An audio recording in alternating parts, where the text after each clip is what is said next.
ठीक है, तो हम लोग स्टार्ट करने वाले हैं। कुछ और हुक्स बचे हैं जो बात करेंगे, जिसके बारे में use memo, use call back वगैरह, यूज रेफ।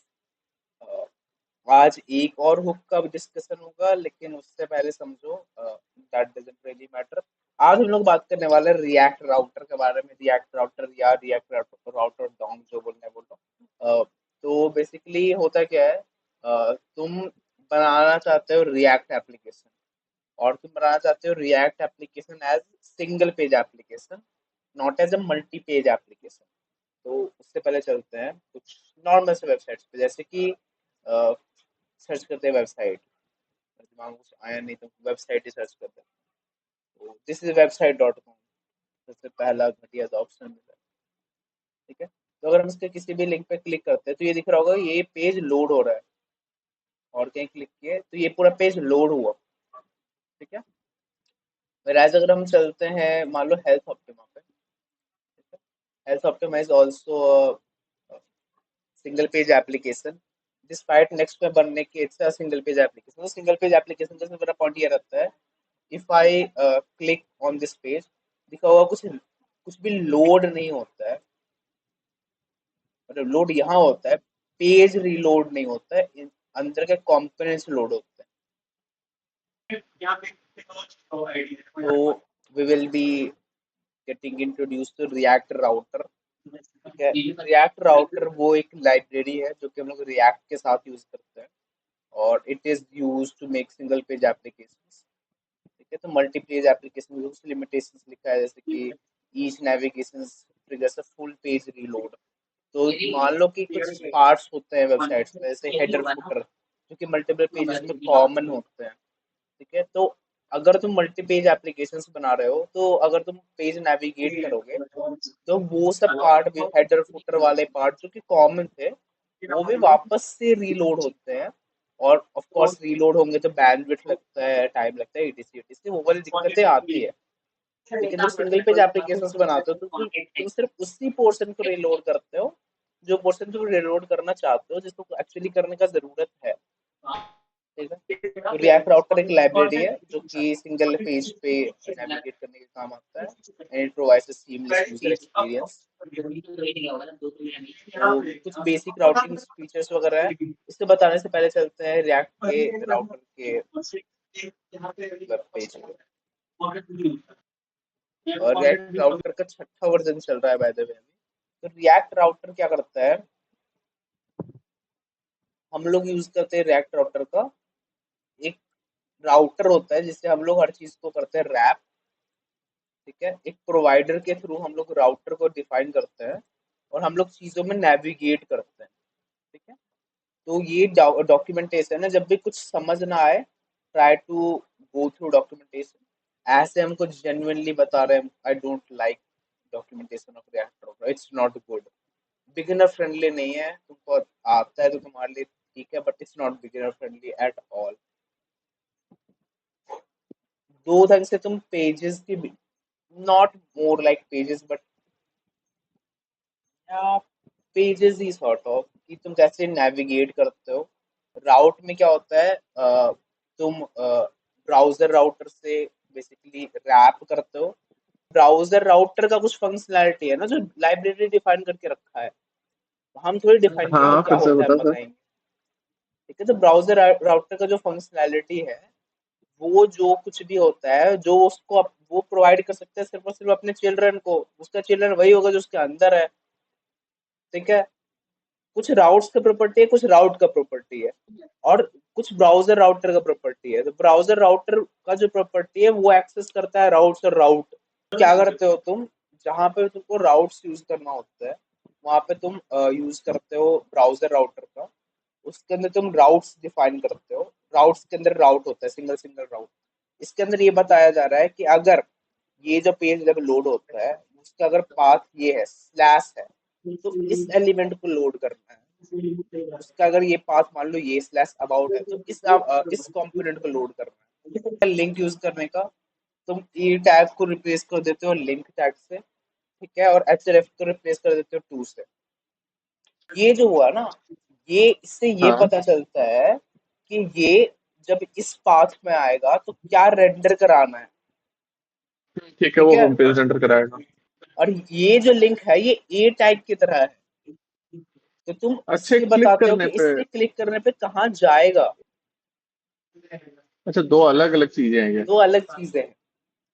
गैप ठीक है, ठीक है। प्रोटेक्टेड राउट्स का कंसेप्ट आता है। तुमको बेसिकली कुछ नहीं करना है, तुमको चेक कर लेना है ऑथेंटिकेशन, जिस भी ऑथेंटिकेशन मेथड से तुम करते हो। जनरली रिएक्ट में क्या करते हैं हम लोग, एक सेपरेट कस्टम हुक बना देते हैं ऑथेंटिकेशन चेक करने के लिए, जिसका काम ये होता है कि ऑथेंटिकेशन चेक करेगा। तुम उस कस्टम हुक को कॉल कर लेते हो, वो ट्रू फॉल्स रिटर्न करता है, और तुम उस हिसाब से हैंडल करते हो। जनरली ये काम करते हैं, और I think this is the preferred way. एक कस्टम हुक ही बना लो ऑथेंटिकेशन चेक करने के लिए। जनरली ऑथेंटिकेशन चेक करते हो through the means of tokens, ठीक है, या फिर सेशन के बेसिस पे हो सकता है। जिस भी ढंग से तुम ऑथेंटिकेशन इंप्लीमेंट कर रहे हो उस हिसाब से उसको चेक करने का, चेक ऑथेंटिकेशन मतलब यूज ऑथेंटिकेशन नाम का कुछ बना लो जो चेक करता है। अगर है तो ठीक है, नहीं है तो फिर तुम उस हिसाब से हैंडल कर लो, नहीं होगा तो कहाँ पे इसको भेजना है। This is dynamic routes.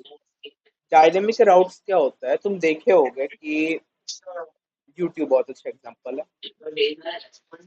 वो रैंडम से वीडियो खोलेंगे तो अपने एमिनेम, ये जो पार्ट है, ये वाला, ये एक स्पेसिफिक आईडी है जो कि एसोसिएटेड है इस वीडियो को लेकर, ठीक है। तो जब जब हम लोग एक्सेस करते हैं डायनेमिक राउट्स को, तो क्या होता है, हम लोग एक स्ट्रक्चर बनाते हैं पेज का, ठीक है। ऐसा नहीं है कि लिटरली हर यूट्यूब वीडियो के लिए एक एक पेज डिफाइंड है, सिर्फ एक स्ट्रक्चर डिफाइंड है, जैसे कॉम्पोनेंट्स अभी तक डिफाइन किए थे, ठीक है। कॉम्पोनेंट्स डिफाइन करके रखे थे जिसको रीयूज करते थे, जैसे बटन का या कार्ड का। वैसे पूरा का पूरा पेज का एक स्ट्रक्चर डिफाइन होता है with the help of components. Of course page के अंदर कंपोनेंट्स होते हैं, लेकिन क्या होता है कि उसके उस पेज के अंदर जो चीजें रेंडर होनी है वो तुम डिफाइन करते हो, वो तुम फेच करते हो through the means of parameter. तो तुम जब नेविगेट करते हो किसी चीज को, लिंक कर रहे हो स्लैश यूट्यूब.com स्लैश आगे ये वाला पार्ट जो है, ठीक है। तो तुम क्या करते हो, इस यूआरएल से इस आईडी को फेच कराते हो, और फिर उस आईडी को यूज करते हो थ्रू द मीन्स ऑफ इस चीज के लिए, for the means of ID मिल गया तो तुम लिटरली डेटाबेस को एक कॉल कर सकते हो और सिर्फ उस वीडियो का एक्सेस ले सकते हो। अच्छा, इस वीडियो का प्लेयर दे दो हमको, इस वीडियो का कमेंट्स दे दो हमको, इस वीडियो में कितने लाइक्स हैं, क्या डिस्क्रिप्शन है, etc ये सब दे दो हमको, ठीक है। तो ये एक यूज पैराम्स हुक है जो कि आता है विथ रिएक्ट राउटर डॉम, ठीक है। सिमिलरली यूज पैराम्स नेक्स्ट में भी अवेलेबल है। तो ये यूज पैराम्स क्या होता है, ये एक्सेस देता है तुमको सिर्फ इस पोर्शन का जो डायनेमिक पार्ट है पेज का, ठीक है। सिर्फ ये वाला पार्ट देगा तुमको जिसका तुम यूज करके फेच करा सकते हो वापस से एपीआई को स्पेसिफिकली उस चीज के, ठीक है। ये कैसे होता है करके दिखाएंगे थोड़ा देर में, तो कोड वगैरह से पहले से लिख के रखे हैं। सिमिलरली लिंकिंग करने के लिए तुम लिंक टू करके स्लैश प्रोडक्ट आईडी दे दो, तुम ऑटोमेटिकली यहाँ पे आईडी दोगे और वहां पे तुम कंपोनेंट के अंदर यूज पैराम्स किए हुए हो, ठीक है, तो आराम से काम हो जाना है। या फिर तुम यूज नेविगेट यूज कर सकते हो, ये एक और हुक अवेलेबल है, ठीक है। सिमिलर काम ही करता है, ज्यादा कुछ डिफरेंस नहीं है, बटन वगैरह पे ये लगता है। और मैं मोस्टली डिव्स वगैरह पे क्लिक करने के लिए ज़्यादा बेटर रहता है। फंक्शन के थ्रू अगर कुछ फंक्शन है उसके थ्रू अगर तुमको नेविगेट कराना है तो फिर यूज नेविगेट यूज होता है। डायरेक्ट तुम लिंक नहीं यूज कर सकते हो, समथिंग समथिंग हो उसके बाद नेविगेट कराना हो तो उसको वहाँ पे यूज नेविगेट यूज होता है। बट ये फंक्शनैलिटी नहीं है, फंक्शनैलिटी है if I click any of the page उसका डिटेल्स खुल जाता है,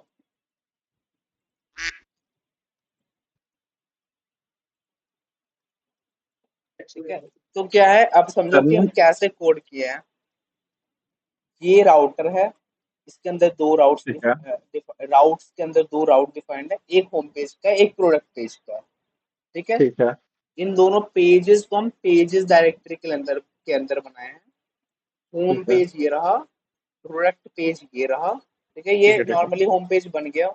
ये एक एक कंपोनेंट बनाया हुआ है प्रोडक्ट लिस्ट नाम का, वो बस ले ले रहा है सारा का सारा डेटा, ठीक है, और कुछ नहीं कर रहा है और उसको मैप कर दे रहा है। ठीक, very simple, very very simple, कुछ भी खास है नहीं इसका। यहाँ पे मैप हो गया है, की भी चला गया है, एक की डाल दी है, एवरीथिंग इज मैप।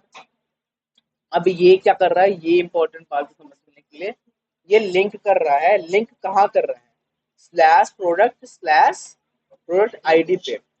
अगर तुम एक बार के लिए अब app.jsx पे जाओगे, ये तुमको दिख रहा होगा कि हम स्लैश प्रोडक्ट स्लैश आईडी पे इस चीज को स्लग बोलते हैं।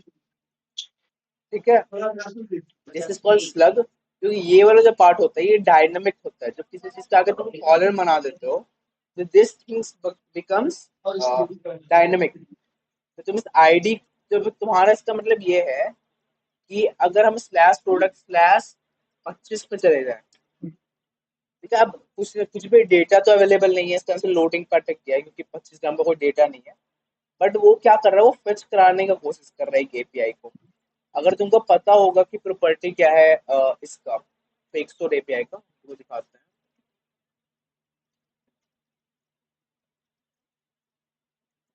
स्लैश प्रोडक्ट्स खोलोगे अगर, तो तुमको 10 का 10 मिल जाता है। अगर तुम स्लैश प्रोडक्ट स्लैश 2 लिखते हो तो तुमको सिर्फ सेकंड वाले का डेटा मिलता है। अब देखो यहाँ पे जो राउट्स है ये डिफाइन किए हुए हैं कि स्लैश प्रोडक्ट स्लैश आईडी पे है।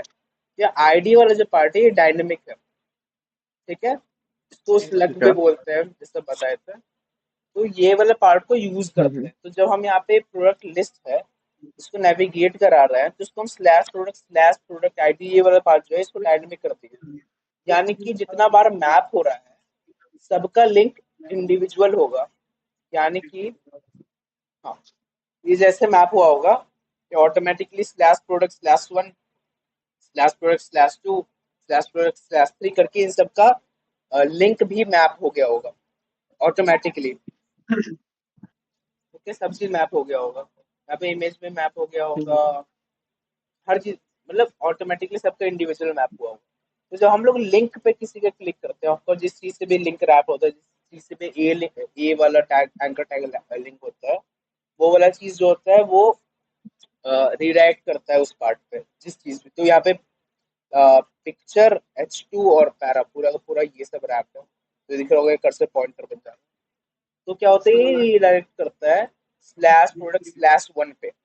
अब यहाँ क्या करते हैं हम लोग, इसको डिफाइन किया हुआ है ऑलरेडी हम लोग app.jsx में, कि जब ये वाला पोर्शन आता है तो हम लोग रेंडर करते हैं इस एलिमेंट को, प्रोडक्ट पेज को। ठीक है, तो प्रोडक्ट पेज यहाँ पे एक पेज के अंदर है जिसके अंदर कुछ नहीं किया, हम एक और कॉम्पोनेंट रिटर्न किया हुआ है, कुछ रिटर्न किया हुआ है।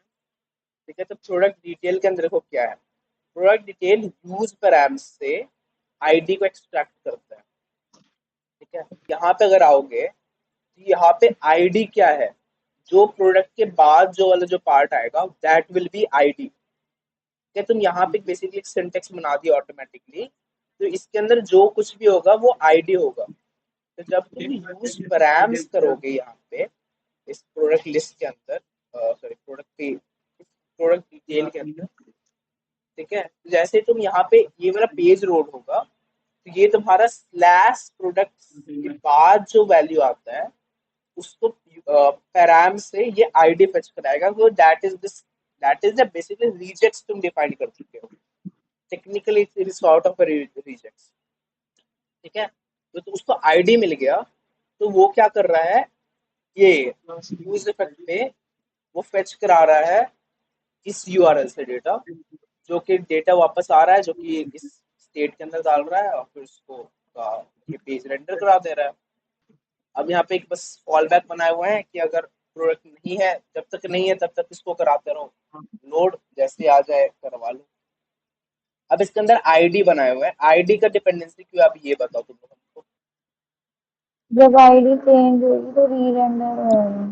हाँ, तो आईडी चेंज होगा तो वही सेम कंपोनेंट रेंडर हो रहा है, कोई दूसरा कंपोनेंट तो बन के आ नहीं रहा है। ठीक है, तो उस कारण से उसको जब जब वैल्यू चेंज हो आईडी के अंदर तब तक वो पार्ट रिफ्रेश हो रहा है। ठीक है, दिस इज द होल चीज। बेसिकली हम बात की रिएक्ट राउटर के बारे में। रिएक्ट राउटर का बहुत ज्यादा डेप्थ में गए नहीं है, आई थिंक हितेश का 1 घंटे का वीडियो है इसके ऊपर, ऑफ कोर्स वो वो काफी देख लो, खत्म हो जाएगा तो ब्लॉग का रिकमेंड करेंगे। और देख लो। तो आज बनाना है तुम लोग को होमवर्क में, ये तुम लोग को बनाना है पोकेडेक्स। ठीक है। इसके लिए एपीआई के एंड पॉइंट समझ लो, ठीक है। हाँ देखो हमको ये सारा, ये पूरा का पूरा एपीआई खुद से बनाना पड़ा है, काफी टाइम लगा है क्योंकि हमको एक भी ढंग का पोकेडेक्स का एपीआई मिला नहीं था, तो वो सारा का सारा डेटा खुद से जोड़ना पड़ा है। तो देख लो क्या चीज से क्या आता है। जब ये वाला इनपुट हिट करोगे, स्लैश पोकेमोन स्लैश, ये तुमको देगा पूरा स्टार्ट का 151 का डिटेल्स, ठीक है। जेन 1 में ठीक है। 151 था, जेनुअन। तो ये 151 दे रहा है तुमको, ये दिख रहा होगा। आईडी नंबर जो है वो पोकेडेक्स नंबर है, ठीक है। अब देखो क्या है, second end point same to same है जैसा कि उसमें था। 1 करके एंटर करोगे तो वो एक ही पोकेमोन का एंड पॉइंट मिलेगा, ठीक है। 3 में of course ठीक है। तो बेसिकली तुम लोग को एक पोकेडेक्स बनाना है। पोकेडेक्स का हल्का फुल्का आइडिया दे देते हैं, ठीक है। देख लो ये पहला है, ठीक है। तो फर्स्ट पेज में ऐसा ही बेसिक से बनाना है, बस नाम होगा, आईडी होगा, पिक्चर भी एपीआई के अंदर ही है। ये लास्ट वाला जो आकार इमेज का है ये ग्रिड पिक्चर बनाना। है, सुनो सुनो सुनो। ठीक है। सेटिंग में यही कर ले, ऐसे ही खुलवा ले, नाम और पिक्चर खोलने पे देखो हम ज्यादा डिटेल्स दिए, हमको सारे डिटेल चाहिए, हमको बहुत ज्यादा मेहनत लगा है सारे डिटेल्स के लिए, ठीक है। और यहाँ चलो एक इससे और तुम लोग को देते हैं लर्निंग पॉइंट, ठीक। तुम लोग खुद से करना, उस पर सर्च है, ठीक। तुम लोग रिएक्ट राउटर यूज करके सर्च इंप्लीमेंट करोगे। हो गया तो ठीक है, नहीं तो कल हम बताएंगे। तो दिव्य समय को पोकेमॉन एग्जिस्ट नहीं करता है, इससे करता हूँ मैसेज से कर, तो जब मैं पकड़ लूंगा तो एडजस्ट कर लेंगे। देखिए खोलने पे देखिए देखो ऐसे ही डिटेल्स में बनाना। क्या क्या है देख लो। बेसिकली एबिलिटी है, किसी देखो कुछ चीजें ध्यान रखने का जरूरत है। कुछ पोकेमॉन में एक एबिलिटी होता है, किसके अंदर 2 एबिलिटी होता है, किसके उसके अंदर 3 एबिलिटी होता है, ठीक है। एक ये चीज है। दूसरा चीज, कुछ पोकेमॉन का एक टाइप होता है, कुछ पोकेमॉन का 2 टाइप होता है। तो ये दो चीज हमेशा कंसिडर करने का जरूरत है, कितना टाइप्स है उसका, ये बात का ध्यान देना, वरना अटकोगे।